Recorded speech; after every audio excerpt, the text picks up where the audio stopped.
Good morning, students. So, in a previous lecture, we have studied the chemical reactions of amine.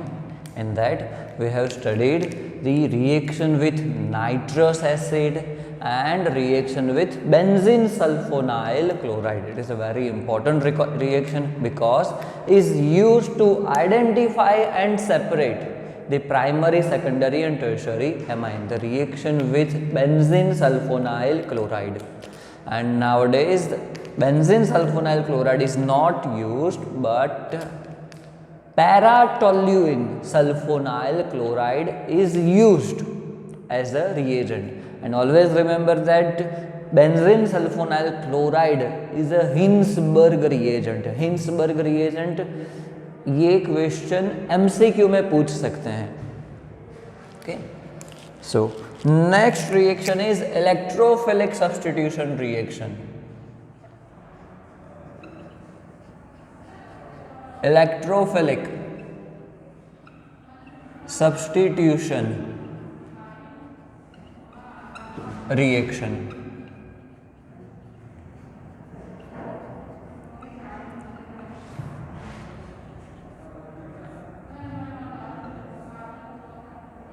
Electrophilic substitution reaction.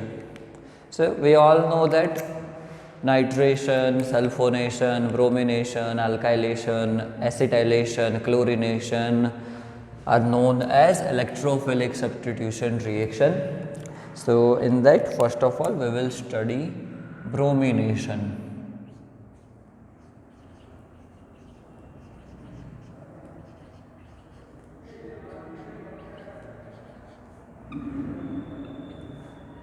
Bromination, and we know that NH2 group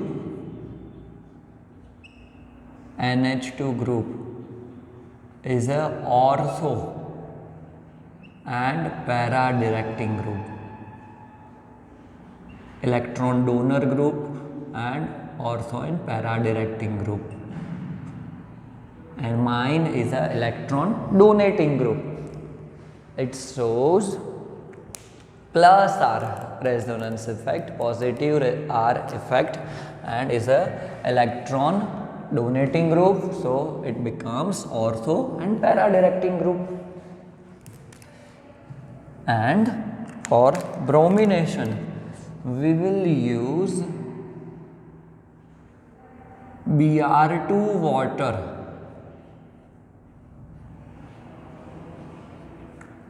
That means Br2 plus H2, and the second reagent we will use Br2 plus acetic acid. Here Br2 plus FeCl3, Friedel-Crafts reaction, Friedel-Crafts reagent will not use. क्यों use नहीं होता वो हम लोग देखेंगे, but सबसे पहले NH2 group है, वो बहुत ही ज़्यादा एक्टिव ग्रुप है, तो उसके बारे में पहले लिखते हैं कि NH2 group is an electron donor group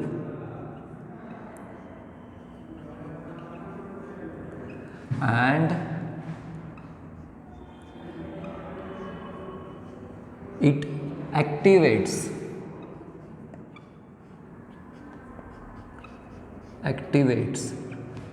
the ortho and para position of aniline. Okay, NH2 group is a electron donating group and it activates the ortho and para position of the aniline, and it is a very powerful activating group. Okay, यहाँ पे बोल सकते हैं it is a powerful activating group.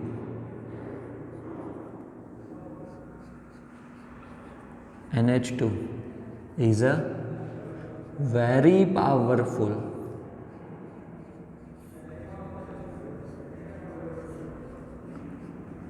activating group.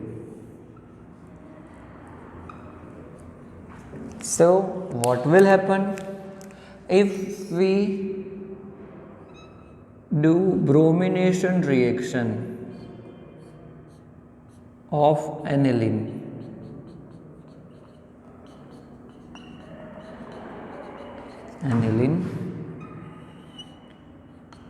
And bromination करते हैं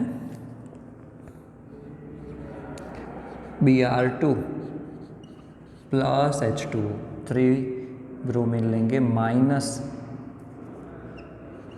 3 HBr होगा and room temperature पे ही होगा,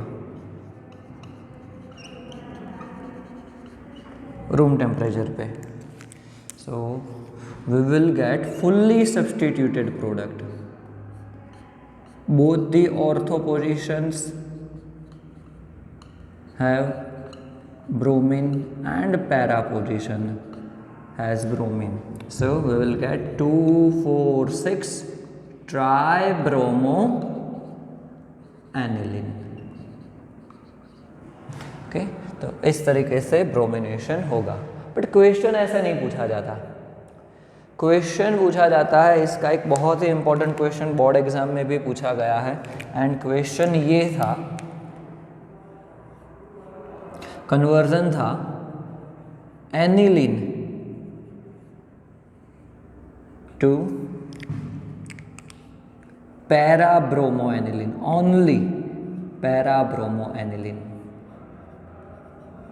aniline to para bromo aniline. And ये क्वेश्चन बोर्ड एग्जाम 2019 में 3 मार्क्स का पूछा गया था, 3 मार्क्स का. Aniline to para bromo aniline.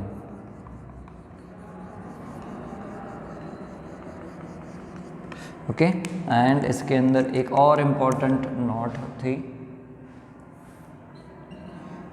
3 step में. ओके, 3 से ज़्यादा भी नहीं होने चाहिए, 3 से कम भी नहीं होने चाहिए. ओके, सो हमें तो यहाँ पे ऑर्थो पैरा प्रोडक्ट मिल रही है और वो भी फुल्ली सब्स्टिट्यूटेड, दोनों ortho position and para position पे हमें ब्रोमीन अटैच मिल रहा है, because NH2 is a very powerful activating group. तो हमें क्या करना होगा, कुछ भी करके उसका जो स्ट्रेंथ है NH2 का वो डिक्रीज करना होगा. जो एक्टिवेटिंग है उसको लेस एक्टिवेटिव बनाना होगा. पावरफुल एक्टिवेटिंग है बट उसको लेस एक्टिवेटिंग बनाना होगा. तो क्या करेंगे, उसके लिए एक बेसिक रिएक्शन है, वो आपको सीखना होगा. चलो हम लोग वो रिएक्शन करके ही देखते हैं कि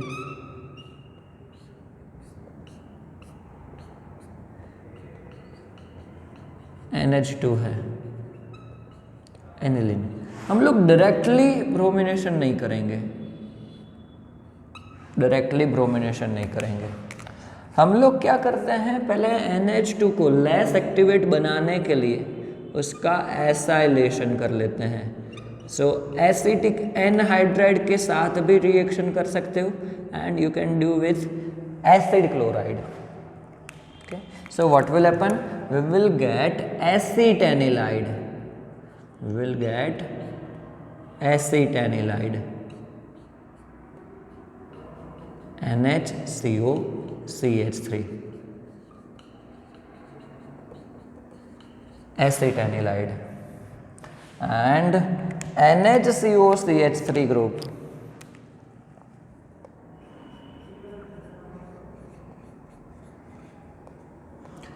is less activating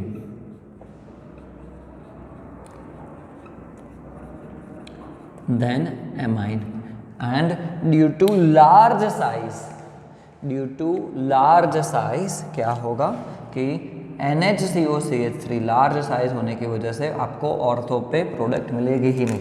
वो हम लोग समझते हैं यहाँ पे कि लेस एक्टिवेटिंग कैसे हो जाता है, बट अब हम इसका ब्रोमिनेशन कर सकते हैं with Br2 plus acetic acid.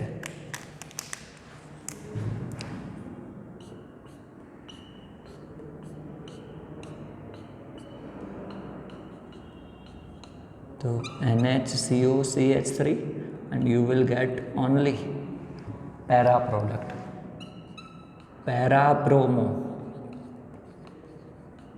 acetanilide. And finally, in third step, reaction with water, simply reaction with water or H plus or OH minus.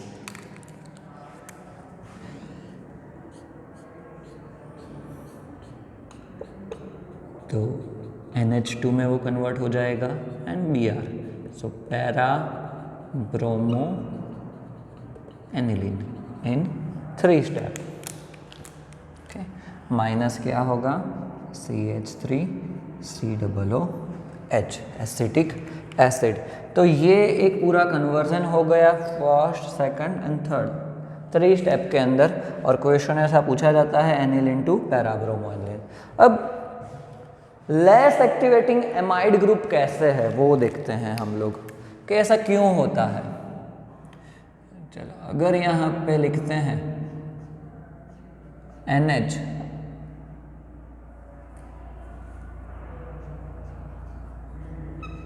C double bond O CH3, nitrogen has lone pair of electron and oxygen की electronegativity भी ज़्यादा है. So what will happen, ये electron अपनी ओर ले लेगा oxygen. यहाँ पे भी रेजोनेंस होगा, ड्यू टू रेजोनेंस ऐसा हो रहा है. ओके, तो क्या होगा, नाइट्रोजन हाइड्रोजन कार्बन, ऑक्सीजन के ऊपर नेगेटिव चार्ज आया CH3.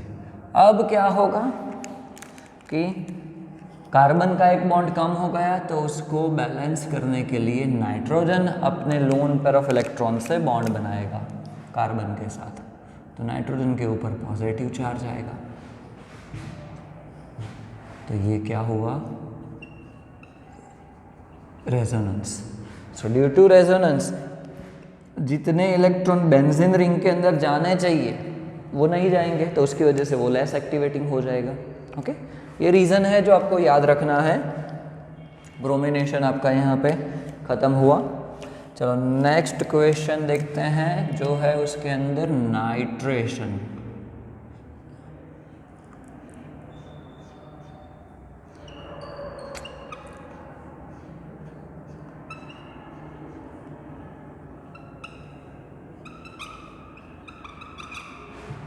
Nitration. So for nitration we will use HNO3 plus H2SO4. यहाँ पे भी एक ड्रॉबैक है, amine group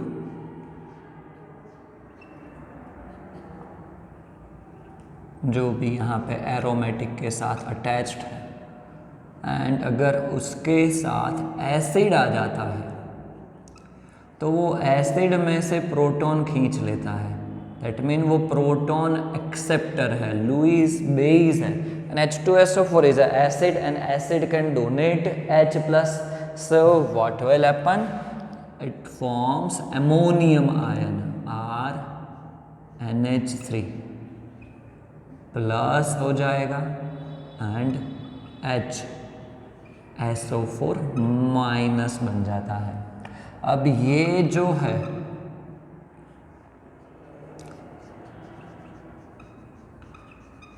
ammonium ion is a Meta directing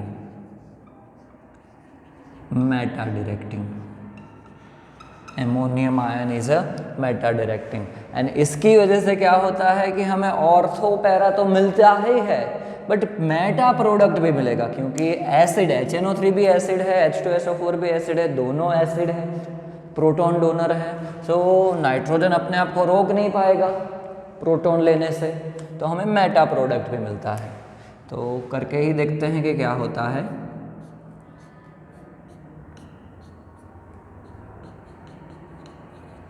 NH2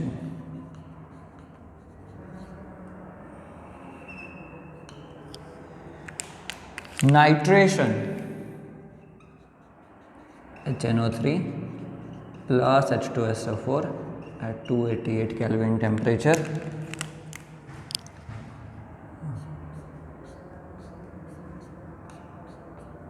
We will get 3 products. One is ortho product, second one is meta product, and third one is para product. Actually तो क्या होता था, para maximum मिलता था, ortho बहुत ही कम मिलता था. But यहाँ पे तो एमोनियम आयन बनने की वजह से प्रोडक्ट का रेशियो ही चेंज हो गया. ये तो कम ही मिला 2% ही, बट मेटा प्रोडक्ट हमें 47% मिल रहा है इसके अंदर, एंड पैरा 51% मिल रहा है. ओके, इस तरीके से नाइट्रेशन हो जाएगा. Due to formation of ammonium ion it becomes meta directing also. अब यहाँ पे भी क्वेश्चन सेम टाइप का हो सकता है.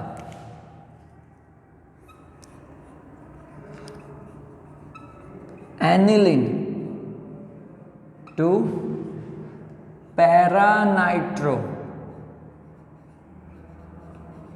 एनिलीन क्या करोगे? आपको ये होमवर्क में करना है, खुद ट्राई करना है.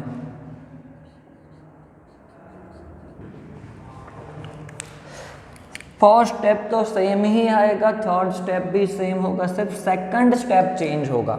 फर्स्ट में हम लोग pyridine and with acetic anhydride और एसिड क्लोराइड एसाइलेशन करेंगे. सो एसिड एनालाइड मिलेगा. ड्यू टू दैट ये कुछ भी होगा नहीं, लेस एक्टिवेटिंग हो जाएगा. ओके, वो बाइंड हो गया अब अमाइन ग्रुप.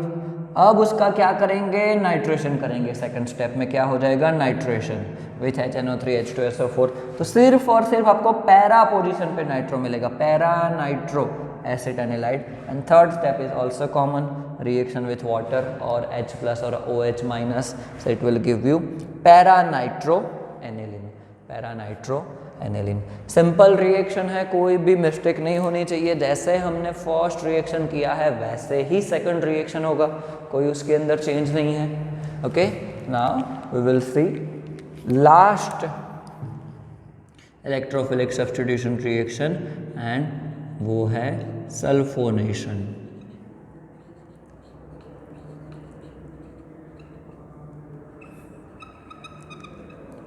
सल्फोनेशन. तो सल्फोनेशन के लिए भी एसिड ही यूज होता है. सल्फोनेशन के लिए भी एसिड ही यूज होता है. तो कुछ प्रॉब्लम क्रिएट करेगा वो.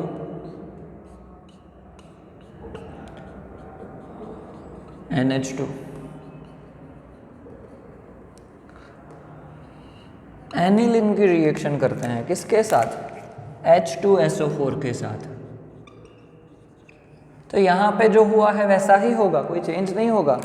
यही एमोनियम आयन ही मिलेगा आपको.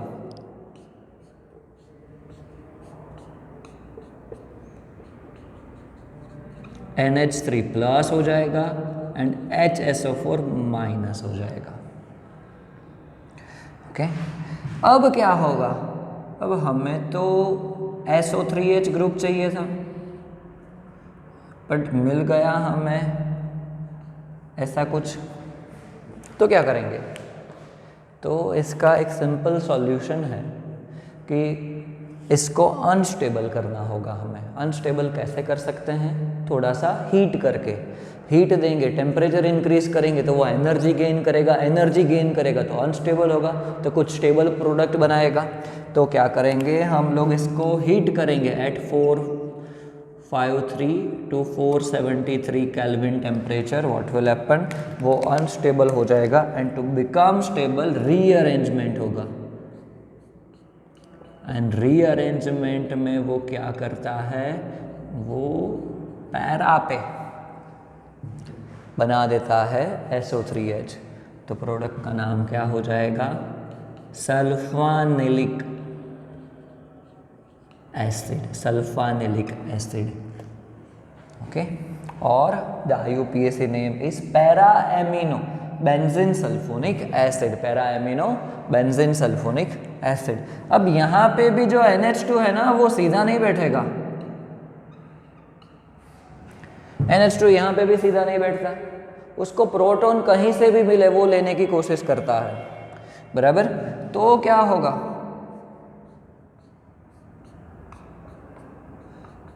फिर से वो ऐसा रेजोनेंस दिखाएगा, NH3 प्लस हो जाएगा, SO3 माइनस होगा। ओके, ऐसे आयन को हम बोलेंगे ज्वीटर आयन। बायोमोलिक्यूल्स चैप्टर है, उसके अंदर हम लोग डिटेल में पढ़ेंगे what is zwitter ion, but याद रखना एक ही कंपाउंड के अंदर पॉजिटिव नेगेटिव हो जाएगा इस तरीके से, और वो एक दूसरे के अंदर चेंज हो सकते हैं, ज्वीटर आयन फॉर्मेशन हो बोलेंगे हम उसको। तो इस तरीके से पूरा सल्फोनेशन रिएक्शन होगा।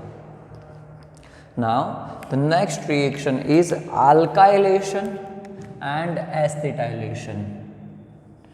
हम लोग बोल सकते हैं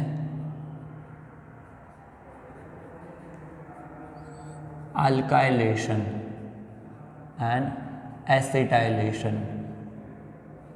ये दोनों रिएक्शन नहीं हो सकती due to acidic nature of anhydrous AlCl3, anhydrous AlCl3। AlCl3 is a Lewis acid and it forms a bond with NH2 group। जैसे यहाँ पे क्या हो जाता था, सॉरी, यहाँ पे अमोनियम आयन बन जाता था, वैसे ही anhydrous AlCl3 is a catalyst, and catalyst है और वो ही बाइंड हो जाएगा, तो फिर प्रोडक्ट कैसे मिलेगा हमें? तो अल्काइलेशन एंड एसिटाइलेशन यूज नहीं हो सकता। आपको ये भी क्वेश्चन होना चाहिए कि यहाँ पे मैंने Br2 प्लस FeCl3 क्यों नहीं लिखा, जो हमने हेलोजिनेशन रिएक्शन 10th चैप्टर के अंदर देखा था, Br2 plus FeBr3। But FeBr3 क्या करेगा, FeBr3 is also Lewis acid, and Lewis acid होने की वजह से वो क्या करेगा कि प्रोटॉन डोनर बन जाएगा एंड वो बाइंड हो जाएगा एमाइन ग्रुप के साथ, तो प्रोडक्ट ही नहीं मिलेगा, we can not get product. So due to that alkylation and acetylation is not possible। Okay, so इसके साथ इलेक्ट्रोफिलिक सब्स्टिट्यूशन रिएक्शन भी कंप्लीट होता है। नेक्स्ट लेक्चर में हम लोग बेसिक और acidic nature of amine and aniline मतलब एमाइन ग्रुप का देखेंगे।